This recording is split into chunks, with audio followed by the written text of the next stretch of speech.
আছে টাইম এইডৰ ষ্টুডিঅ'ত মই শৰৎ গাৰ্ণৰ লৈ আহিছো আন এক ডাঙৰ খবৰ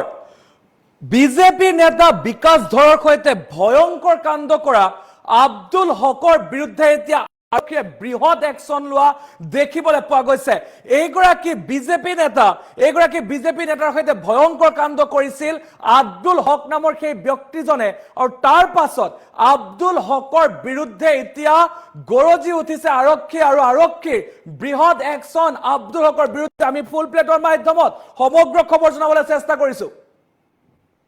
বিজেপি নেতা আব্দুল ধৰক হত্যা কৰা আব্দুল হকক হত্যা ক্ষমা কৰিব বিজেপি নেতা আব্দুল ধৰক হত্যা কৰা বিজেপি নেতা বিকাশ ধৰক হত্যা কৰা আব্দুল হকৰ বিৰুদ্ধে এতিয়া আৰক্ষীয়ে বৃহৎ একশ্যন লোৱা দেখিবলৈ পোৱা গৈছে আৰু হত্যাকাৰী আব্দুল হকক এনকাউন্টাৰ কৰিছে আৰক্ষীয়ে আৰু 3 দিন ধৰি সন্ধান নাছিল বিকাশ ধৰৰ আৰু আব্দুল হকক অপহৰণ কৰি নিয়াৰ অভিযোগ আছিল আৰু অৱশেষত শ্ৰীভূমিৰ বাজাৰিচেৰাত উদ্ধাৰ হৈছে এইগৰাকী আব্দুল যিগৰাকী বিজেপি নেতা তেখেতৰ উদ্ধাৰ হৈছে আৰু তাৰ পাছত আৰক্ষীয়ে এনকাউন্টাৰত এতিয়া আহত হৈছে আব্দুল হক আৰু ঘটনাস্থলীত উপস্থিত হৈছে জ্যেষ্ঠ আৰক্ষী অধীক্ষক লীনা দলে আৰু বিশাল আৰক্ষী বাহিনী আমি জনাইছো এই মুহূৰ্তৰ ডাঙৰ খবৰ যে বিজেপি নেতাৰ সৈতে ভয়ংকৰ কাণ্ড কৰিছিল আব্দুল হকে আৰু তাৰ পাছত এতিয়া আৰক্ষীয়ে এনকাউন্টাৰ কৰিছে আব্দুল হকক যেহেতু বিজেপি নেতাগৰাকীক অপহৰণ কৰি ৰখা বুলি ভাবিছিলে কিন্তু তাৰ পাছত 3 দিনৰ পিছত আজিৰ দিনটোত এই বিকাশ ধৰৰ যি নিথৰ দেশে উদ্ধাৰ হ'ল আৰু তাৰ পাছত যিগৰাকী লোকে তেখেতক হত্যা কৰিছিলে তেখেতক বৰ্তমান আৰক্ষীয়ে এনকাউন্টাৰ কৰিছে এই মুহূৰ্তত ডাঙৰ খবৰ পুনৰ আৰক্ষীয়ে এনকাউন্টাৰ কৰিছে আৰু ঘটনাস্থলীতে উপস্থিত হৈছে জ্যেষ্ঠ আৰক্ষী অধীক্ষক লীনা দলে আৰু বিশাল আৰক্ষী বাহিনী উপস্থিত দেখিবলৈ পোৱা গৈছে 3 দিন ধৰি সন্ধান নাছিল বিকাশ ধৰৰ সকলোৱে সন্দেহ কৰিছিলে যে আব্দুল হকে অপহৰণ কৰি নিছিলে আৰু কিন্তু তাৰ পাছত এইগৰাকী যি বিজেপি নেতা বিকাশ ধৰ সেই বিকাশ ধৰৰ নিথৰ দেহ উদ্ধাৰ হৈছিল তাৰ পাছত এতিয়া আৰক্ষীয়ে এইগৰাকী যি আব্দুল হকৰ বিৰুদ্ধে বৃহৎ একশ্যন লোৱা দেখিবলৈ পোৱা গৈছে আৰু বিজেপি নেতাগৰাকীক বিৰুদ্ধে ভয়ংকৰ কাণ্ড সংঘটিত কৰিছিল এইগৰাকী আব্দুল হকে আৰু আব্দুল হকৰ বিৰুদ্ধে এতিয়া আৰক্ষীয়ে বৃহৎ একশ্যন লোৱা দেখিবলৈ পোৱা গৈছে বিজেপি নেতাৰ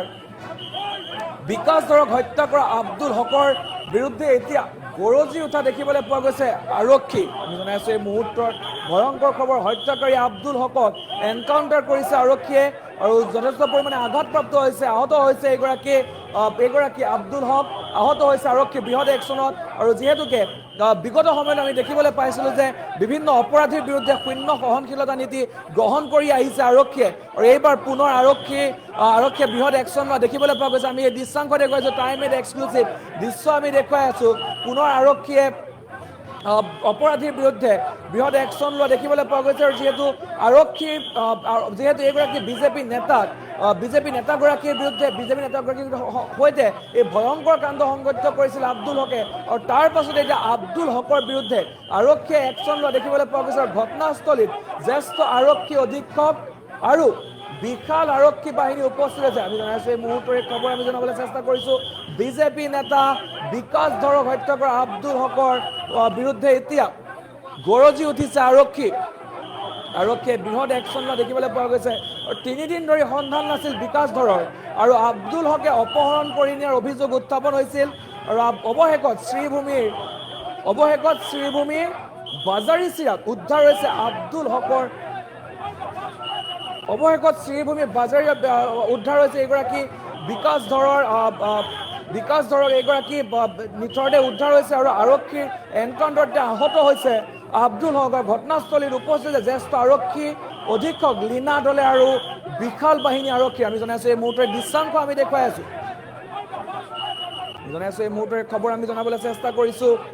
শ্ৰীভূমিৰ এই যি ঘটনা সেই ঘটনাৰ পিছতে উদ্ধাৰ হৈছে বিকাশ ধৰ উদ্ধাৰ হৈছে আৰু বিকাশ ধৰৰ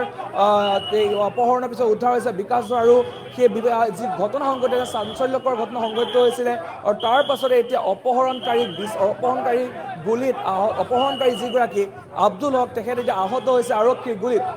দেখুৱাই আছোঁ এই দৃশ্যাংশ আমি আপোনালোকক দেখুৱাই আছোঁ আৰু এটা স্ক্ৰীণত দেখুৱাই আছোঁ এইগৰাকী আমি দেখুৱাইছিলোঁ আপোনালোকক যিগৰাকী বিজেপি নেতাক অপহৰণ কৰিছিলে এইগৰাকী আব্দুল হক নামৰ লোকে সেই লোকজন ইতিমধ্যে আহত হৈছে আৰক্ষীৰ গুলীত আহত হৈছে আৰক্ষীয়ে বৃহৎ একশ্যন লোৱা দেখিবলৈ পোৱা গৈছে যিহেতু অপৰাধীৰ বিৰুদ্ধে প্ৰতিটো সময়তে আৰক্ষীয়ে বৃহৎ একশ্যন লয় আৰু সেই সময়ত পুনৰবাৰ এতিয়া আৰক্ষীয়ে বৃহৎ একশ্যন লোৱা দেখিবলৈ পোৱা গৈছে আৰু আমি এই দৃশ্যাংশ আপোনালোকক দেখুৱাই আছোঁ